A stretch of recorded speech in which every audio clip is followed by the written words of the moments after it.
के बलूचिस्तान में आतंकी संगठन जैश अल अदल पर हुई है।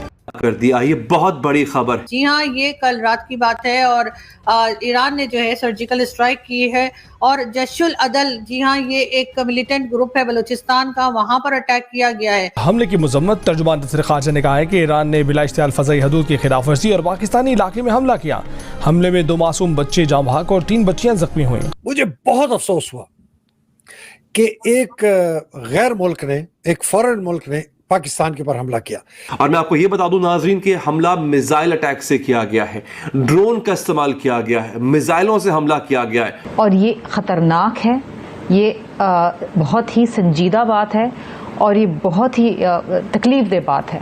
12 घंटे से ज्यादा हो गया है कि ईरान के जो रेवोल्यूशनरी गार्ड्स हैं उन्होंने क्लेम किया है कि उन्होंने पाकिस्तान की सरजमीन पर स्ट्राइक्स किए हैं। जो ईरान ने मिसाइल मारे हैं और बल्कि वो मिसाइल मारे नहीं हैं, वहां के मीडिया ने उनको टेलीकास्ट किया है और उसकी टाइमिंग बताई है कि हमने कहां मारे हैं। पाकिस्तान चाहते ना चाहते कहीं ना कहीं इस जंग में झोंक दिया जाएगा, लेकिन ये मेरे शायद फरिश्तों को भी इल्म ना हो कि पाकिस्तान पर ईरान हमला करेगा। ये भी एक डर या खदशा जाहिर किया जा रहा है कि हो सकता है कि इंडियन फॉरेन मिनिस्टर के विजिट के बाद ही ईरान ने इस तरह की कोई डिसीजन ली हो। ये क्वेटा के पास और पंजगूर के पास ये अटैक्स हुए हैं। 400 किलोमीटर पाकिस्तानी टेरिटरी के अंदर डीपेस्ट अटैक्स हैं अभी तक तारीख में कि ये ईरान के अटैक्स हुए। मुइशत जो है वेंटिलेटर के ऊपर, बल्कि आखिरी सांसें ले रही है। पॉलिटिकली कोई हाल नहीं है। जो आपका सबसे पॉपुलर लीडर है वो जेल में सड़ रहा है। कोई जमहूरियत नाम की चीज नहीं। Targeted militant bases in Pakistan with a missile and a drone. Iran claimed, according to some of the reports, that the targets were bases of Jaish al-Adl. नमस्कार दोस्तों, जय Hind. The Bharat talk channel में आपका स्वागत है। हम आपको बताने वाले हैं, बड़ी न्यूज़ सामने आया है। पाकिस्तान के अंदर एक हमला हुआ है जिसमें बहुत सारा आतंकी ग्रुप के सदस्य मारे गए हैं और इसको जो अटैक किया है वो ईरान है। ईरान उसको ड्रोन अप्लाई किया है और रॉकेट लॉन्चर से पाकिस्तान का जैसे ऑल अदर ग्रुप को मार गिराया है और इसके ऊपर पाकिस्तान भड़का हुआ है और बोल रहा है कि उसका जो 2 चिल्ड्रन किल्ड हुआ है इस अटैक के दौरान। ईरान बता रहा है सुन्नी मिलिटेंट ग्रुप ये ईरान के अंदर घुसपैठ करते थे, पाकिस्तान इसके साथ था और इसके ये जो अटैक हुआ है बलूचिस्तान का साउथ वेस्ट पार्ट में हुआ है जिसका पंजगुर नाम है, उसके ऊपर जगह पे अटैक हुआ है। और ये जो अटैक के टाइम पे पाकिस्तान के फॉर्मर प्राइम मिनिस्टर काकर और ईरान डिप्लोमेट एक मीटिंग में थे, जिस मीटिंग का नाम है वर्ल्ड फोरम इकोनॉमिक फोरम, उसमें थे। और इसके ऊपर आपका राय का कमेंट सेक्शन में जरूर। अथॉरिटीज के साथ डावोस में और उसी के साथ ये हमला हो जाता है। लेकिन इसी के साथ कुछ और खबरें भी सोशल मीडिया पर चल रही हैं, तो जरा ये देखे लेते हैं कि ये क्या है।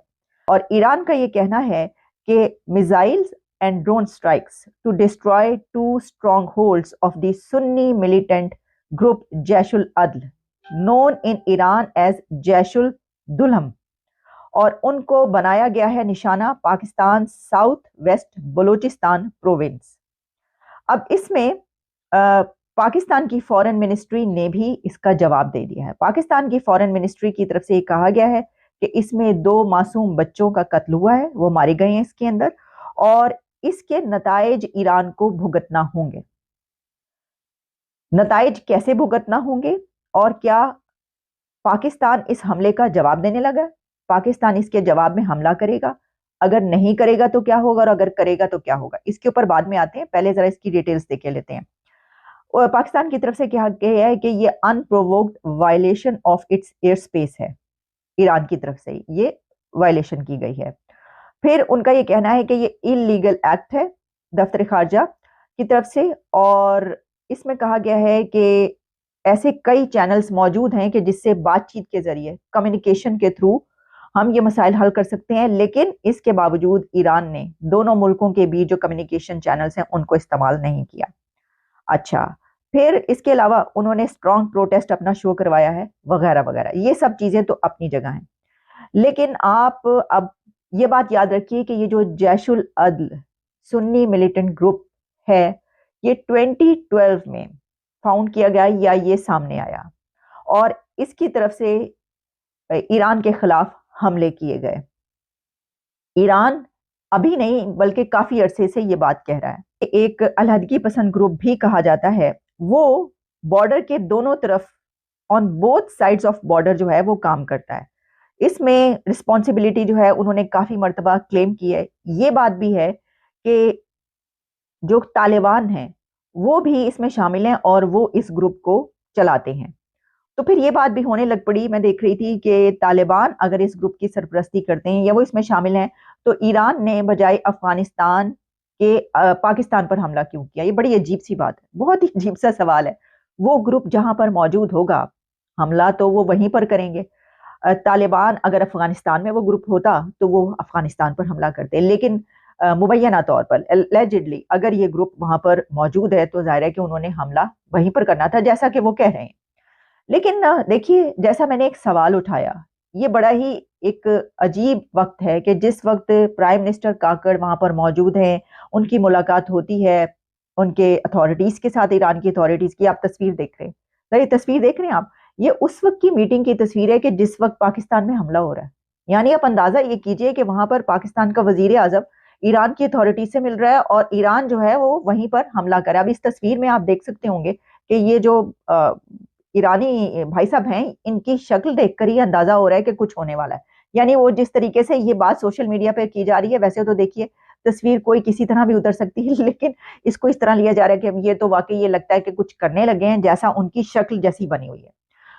लेकिन इसमें मैं देख रही थी कि जो वजाहत एस खान एक बहुत ही बड़े जर्नलिस्ट हैं, वो ये भी कह रहे थे कि जनाब के जो बॉर्डरिंग एरियाज हैं वहाँ पे कुछ अटैक किया है, हमला किया है। ये खबर जो है इसको एसोसिएटेड प्रेस ने भी दिया है, इसको रॉयटर्स ने भी दिया है, जो कि जारी बात है एसोसिएटेड प्रेस हो या रॉयटर्स हो, बड़े क्रेडिबल न्यूज़ एजेंसीज हैं।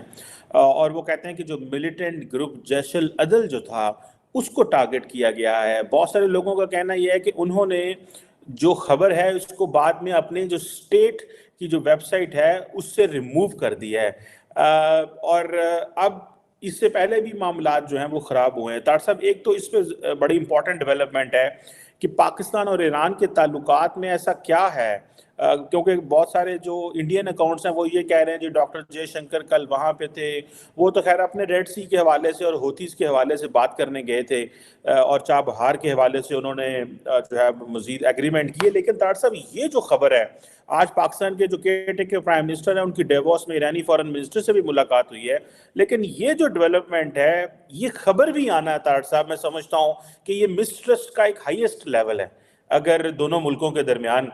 How do you see this तार साहब? चिल्मा साहब, ईरान इस वक्त ना सिर्फ ये खबर है, बल्कि ईरान अगर देखा जाए तो जब से गाजा वार है उसके बाद एक बड़ी ताकत उभर के सामने आया है, इसमें कोई शक नहीं है। मैं ईरान, बल्कि समझ लें कि ईरान ने इस वक्त अमेरिका और इजराइल को जो है ना वो आप उर्दू में क्या लें कि लोहे के चने चबवा दिए हैं, या पकड़ के उन्होंने घुटनों में सर दे लिया अमेरिका का और ईरान का, उसका इजराइल का। उसकी वजह यह है कि ईरान का इन्फ्लुएंस देखें, होती क्या है, वो एक दिन नहीं चल सकते ईरान की फाइनेंशियल सपोर्ट के बगैर। गाजा ने जितनी वहां पे नीचे 500 किलोमीटर की टनल्स बनाई हैं, वो $100 मिलियन साल का देते थे ईरानी उनको, उसकी वजह से बनाई है। तो दूसरा, सीरिया और इराक के अंदर उनका इन्फ्लुएंस देखें। इस वक्त इराक के अंदर जो शिया रेजिम रूलिंग है वो सारी की सारी ईरान के अंदर पहले पॉलिटिकल असाइली थे, वो सारे इन्फ्लुएंस उनका देखें कि इस रीजन के अंदर कितना उभर के सामने आ चुका है। ईरान, अमेरिका जो कि अभी तक आज के दिन तक क्लेम करता है कि सोल सुपर पावर है, लेकिन डर रहा है रेड सी के अंदर, कांप रहा है उनसे, होतियों से। और होती अभी एक उनकी प्रॉक्सी है, ईरान खुद सामने नहीं है। खौफ है इस वक्त वाशिंगटन डीसी के अंदर कि कहीं ईरान ना आ जाए इसमें हमारे सामने। हालांकि वो और दूसरा मैं बताना चाहूंगा कि ये रिएक्शन किस चीज का है जो मैं इसको ऑब्जर्व कर रहा हूं। जिस तरह आपने कहा है कि वो जैश अदल के ऊपर उन्होंने अटैक किया है, जो कुछ किया है, एक तो उसको अभी तक एपी ने और रॉयटर्स ने किया है, अमेरिकन मीडिया उसको अभी तक हाथ नहीं लगा रहा बिल्कुल उस पे। ये और एपी और रॉयटर्स ने भी लिमिटेड किस्म की इंफॉर्मेशन दी है। उन्होंने कोई ना मिसाइल का उन्होंने बताया कि किस साख्त का बना था, किस वक्त मारा गया है, क्यों मारा गया है, वजह क्या है, जैश अदल क्या कर रहा था जो मारा गया है। सिर्फ ये बताया गया है कि एक सुन्नी तंजीम है जो पाकिस्तान के एरिया से, बॉर्डर के पाकिस्तान वाली साइड से ऑपरेट करती है। अब उन्होंने सिर्फ ये सुन्नी एक